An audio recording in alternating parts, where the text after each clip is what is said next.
हे श्रीयंत्र आहे. आपण याचा जो 21 जानेवारीला आत्ता मागाशी सांगितलं की श्रीयंत्राचं पूजन, मंत्रपूजन परळी वैजनाथला ठेवलं, जिथे भगवान शिवाचं शक्तिपीठ आहे. जवळच भगवतीचं शक्तिपीठ आहे अंबेजोगाई. अशा दोघांच्या सरहद्दीवर 21 जानेवारी रोजी सेवेकऱ्यांना समृद्ध करण्यासाठी, आपलं जीवन समृद्ध व्हावं यासाठी श्रीयंत्राचा आपण कृपया वापर करावा आणि ते सर्वांनी त्यात सहभाग घ्यावा अशी उपेक्षा सर्वांची आहे.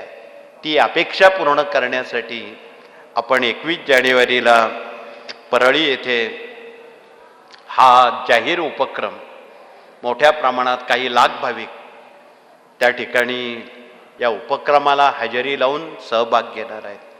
ज्यांना ज्यांना शक्य आहे इथे आलेल्यांना, त्यांना ती द्वारं खुली आहेत.